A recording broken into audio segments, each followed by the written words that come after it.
देखिए, ये बड़ा चौंकाने वाला परिणाम है। शिवराज सिंह चौहान का जादू जरूर चला है। बीजेपी 167 के साथ लीड लेती जरूर नजर आ रही है, लेकिन 5 से 6 मंत्री ऐसे हैं जो ऑथेंटिकली चुनाव हार गए। सिर्फ चुनाव आयोग की तरफ से घोषणा होनी बाकी है। पहले कृषि मंत्री कमल पटेल, हरदा से उन्होंने चुनाव लड़ा, वो हार गए।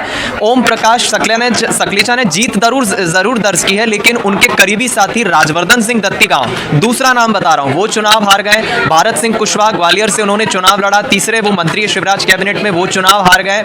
और इमरती देवी की खबरें थी कि वो शायद इस बार जीत जाएगी, उपचुनाव में हार गई थी। इमरती देवी हालांकि मंत्री नहीं है, लेकिन उन्हें अहम जिम्मेदारी दी गई थी, सिंधिया समर्थक है, वो चुनाव हार गई है। 6 मंत्री ऐसे बताए जा रहे हैं आसिफ जो चुनाव हार गए। 3 के मैंने आपको नाम बता दिए हैं। दूसरी तरफ छत्तीसगढ़ में आप देखें तो छत्तीसगढ़ में खुद गृह मंत्री ताम्रध्वज साहू चुनाव हार गए, खाद्य मंत्री अमरजीत सिंह चुनाव हार गए हैं, टीएस बाबा चुनाव हार गए, लेकिन वो अभी हार स्वीकार नहीं कर रहे हैं क्योंकि वो कह रहे हैं 122 का मार्जिन है, मत पत्रों की फिर से काउंटिंग हो, एक बार फिर से रिकाउंटिंग। उन्होंने आवेदन भी दिया है, चुनाव आयोग ने इसे स्वीकार कर लिया। चुनाव आयोग ने स्वीकार किया तो फिर इसका मतलब फिर से काउंटिंग होगी, रिकाउंटिंग होगी।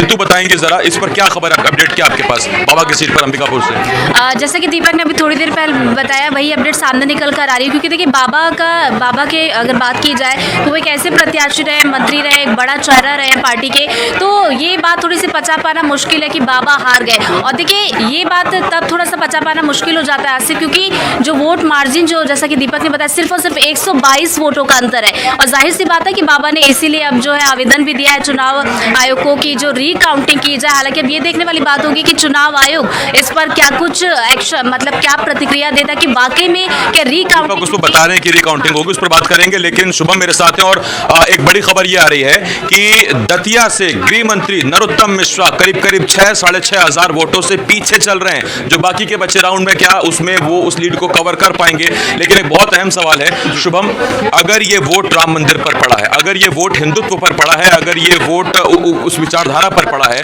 तो उसके तो झंडा बरदारों में से एक नरोत्तम मिश्रा भी हैं। फिल्मों में हो या बाकी चीजों पे हो, नरोत्तम मिश्रा की सबसे पहली प्रतिक्रिया आती है। अगर वही फैक्टर है तो फिर दतिया से नरोत्तम पीछे क्यों? नरोत्तम मिश्रा का हारना, अगर हार जाते हैं, माफ कीजिएगा, अगर हारते हैं, अगर जो पीछे अगर वो चल रहे हैं, अगर उनकी हार सच में साबित ऐसी होती है तो अपने आप में बीजेपी के लिए बड़ा लॉस होगा। इसके पीछे कहीं ना कहीं एक अति आत्मविश्वास की बात और उसके साथ साथ राजेंद्र भारती। मैं आपके पास आ रहा हूं। जयवर्धन सिंह इस वक्त कुछ कह रहे हैं, हम उनको भी सुन सकते हैं। टीम से कहूंगा कि जयवर्धन सिंह का बयान सुनाए। राघोगढ़ से आगे चल रहे थे, सत्ता में होना चाहिए है। जो काम कमलनाथ जी ने किए थे 15 महीनों में, हमें उन पर भी विश्वास था और हमें विश्वास था कि जो हमने नारी सम्मान के लिए भी विचार किए थे, जो योजना बनाई थी, उससे भी हमें लाभ मिलना चाहिए था। लेकिन और जनता का विश्वास मिलना चाहिए था, आशीर्वाद मिलना चाहिए था, लेकिन वो नहीं मिल पाया। सरकार बनाने का दावा कर रहे कांग्रेस, कहाँ लगता है कहाँ पे चढ़ गई, कहाँ कमी रह गई? जैसा मैंने कहा कि ये जो सब बिंदु हैं, हमने तो अपनी बात रखी, लेकिन शायद हर एक मतदाता तक हमारी बात नहीं पहुंच पाया। इसको विचार करना चाहिए कि आने वाले समय में हम ये कैसे कर पाएंगे। लेकिन मैंने ये बात पहले भी कही है, मैं पुनः कहूँगा, चुनाव आयोग को भी इस बात पर विचार करना चाहिए कि क्या ये सही है कि कोई भी सरकार हो, अगर कोई नीति है, योजना है शहरी आदिवासी महिलाओं के लिए, और अगर कोई भी सरकार उनको प्रति माह 1000 रुपये दे रही है, अचानक सरकार उस पैसे को रोक देती है 5, 6, 8 महीनों के लिए, फिर भुगतान कर देती है, क्या ये उचित है? लाडली बहना का कहीं असर मानते हैं? मुझे पूरा करने दीजिए। उसके साथ साथ उसी प्रकार से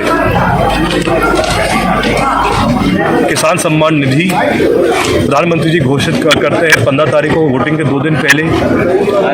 क्या इसी प्रकार से जो नियम है चुनाव आयोग के, क्या उसमें जयवर्धन सिंह को आप सुन रहे थे, दिग्विजय सिंह के बेटे, पूर्व मंत्री, और इस वक्त तो वो खैर आगे चल रहे हैं, लेकिन उनके जितने साथी हैं वो हार गए और नतीजा ये हुआ कि अब कांग्रेस आ गई विपक्ष में। जनता ने कांग्रेस को विपक्ष में बैठने की भूमिका थमा दी। आपको कुछ देर में दिल्ली भी लिए चलेंगे, जहां बीजेपी दफ्तर में जश्न की तस्वीरें आने लगी हैं।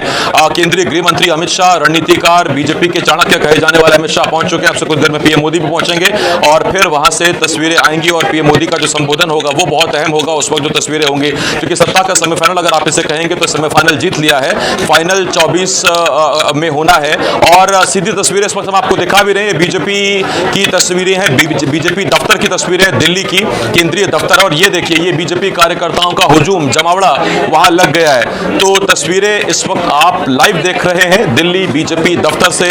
अब से कुछ देर बाद वहां पीएम मोदी पहुंचेंगे और वो तस्वीरें बहुत अहम होंगी। लेकिन जो राजनीतिक पंडित, जो सियासी जानकार जो कहते थे कि मोदी मैजिक अब फीका पड़ने लगा है या उसकी धार कम होने लगी है, तो फिर आप ये देखिए कि मध्य प्रदेश, राजस्थान और छत्तीसगढ़ तीनों हिंदी बेल्ट के ये अहम राज्य जो 18 में कांग्रेस के पास थे, उन्हें जीतकर बीजेपी ने और खासतौर पर पीएम मोदी ने ये बता दिया कि मोदी मैजिक अभी बाकी है। और मोदी मैजिक ने ये कमाल कर दिखाया। हम जब बात कर रहे थे, शुभम, दीपक, इसके अलावा ऋतु जब बात कर रहे थे, तो वो इन तीनों का यही कहना था कि देखिए, कम से कम अगर आप एमपी में कहेंगे कि शिवराज एक बहुत बड़ा फैक्टर थे, उनकी योजनाएं थी, शिवराज का चेहरा खुले तौर पर भले ही सामने ना हो, लेकिन उनके किए काम थे, रैलियों पर वो मंचों पर मौजूद थे, बहनों का उनको साथ था। लेकिन छत्तीसगढ़ में क्या था, राजस्थान में क्या था, ये सवाल जरूर उठेगा। और उसके बाद ही उस आधार पर यह कहा जा रहा है कि मोदी का मैजिक चला है। और सिक्ता जी हैं मेरे साथ, सिक्ता मैम, आज सुबह हम लोग साथ बैठे हुए थे। सिक्ता मैम, सुबह जब हम लोग साथ बैठे थे और जब रुझान आने शुरू हुए थे, तो क्या आपको लगा था कि ये इस तरह की तस्वीर बनेगी? एग्जिट पोल कुछ थे, आकलन कुछ था, सियासी पंडित कुछ कह रहे थे और अब तस्वीरें कुछ और? बिल्कुल नहीं, छत्तीसगढ़ तो बिल्कुल चौंकाने वाली खबर वहां से आई और मैं खुद कह रही थी कि एग्जिट पोल बिल्कुल सही साबित होंगे छत्तीसगढ़ को लेकर, और जो काम हुआ है वहाँ पर कांग्रेस की सरकार का वो रिफ्लेक्ट करेगा इसके नतीजों में। लेकिन इसके ठीक उलट नतीजे आए तो मैं गलत साबित हुई, जो मैं सुबह कह रही थी आ रहे हो। नहीं, मैं अब जरा आगे की बात करता हूँ, आपके पूरे तजुर्बे का मैं लाभ उठाना चाहता हूँ। अब ये 23 के आंकड़े ये 24 में क्या दिखा रहे हैं 24 के लिए? आज जैसा कि कहा जा रहा है, प्रधानमंत्री मोदी जब बीजेपी मुख्यालय पहुंचेंगे तो 2024 का बिगुल बीजेपी फूंक देगी। बीजेपी 3 से 6 महीने पहले काम करती है और जो हम नतीजे देख रहे हैं, इसका जो ग्राउंड वर्क हुआ है, हम भी कह रहे हैं, हमारे जो जानकार जो लगातार इस पर अपनी राय और एनालिसिस कर रहे हैं, वो ये कह रहे हैं कि इस पर काम बीजेपी ने कई महीनों पहले कर दिया था, जो दिखाई नहीं दिया मीडिया में, अखबारों में, टेलीविजन चैनल्स में, लेकिन ये काम बहुत पहले शुरू हो चुका था। हालांकि बातें कांग्रेस की ज़्यादा रिफ्लेक्ट करती दिखाई दी मध्य प्रदेश, छत्तीसगढ़ में, लेकिन काम बीजेपी का वहाँ पर बहुत पहले शुरू हो गया था। और लोकसभा चुनाव जो अब से करीब 4 महीने दूर हैं, उसका काम अब से आज के बाद शुरू हो जाएगा, जबकि कांग्रेस वहाँ पर आत्मचिंतन, आत्ममंथन करती रहेगी। लेकिन बीजेपी अब काम में आज के बाद जुट गई है लोकसभा चुनावों के लिए। एक छोटा सवाल पूछूंगा मैं आपसे, हालांकि आप लगातार यहाँ वहाँ दौड़ रहे हैं, सांस वो दिख रही है, वो क्योंकि वो आंकड़े जुटाने, चीजें करनी है। एक मेरा बहुत छोटा सवाल रहेगा आपसे,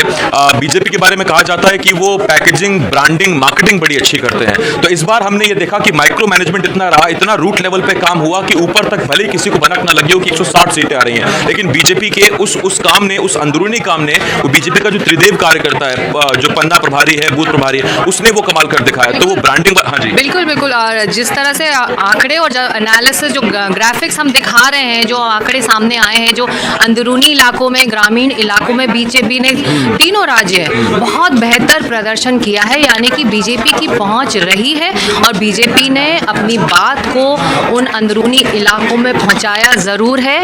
और वो बात जो हमारी हेडलाइन से छूट गई थी कि कितना काम वहाँ ज़मीन पर हो रहा है, तो मैनेजमेंट तो आप बेहतरीन होता है। और मैनेजमेंट की अगर हम बात करें, इवेंट मैनेजमेंट की भी बात करें, तो बीजेपी मुख्यालय में जो इस वक्त की तैयारी है वो भी बिल्कुल सटीक है। वो तस्वीर दिखाने वाले। आखिरी सवाल बस मेरा, वो जो ब्राह्मण बनिया शहरी पार्टी होने का जो टैग था, उसको धो दिया बीजेपी ने, वो पूरा बिल्कुल अंदर तक वो गई है, आखिरी व्यक्ति तक उसने वोट हासिल किया है। अब 24 में कांग्रेस के पास फिर बचा क्या, वोट बैंक क्या है उसका? अगर बीजेपी इतने अंदर तक चली गई तो फिर कांग्रेस का वोट बैंक क्या है? कांग्रेस के लिए अभी तो यही है कि हम कहाँ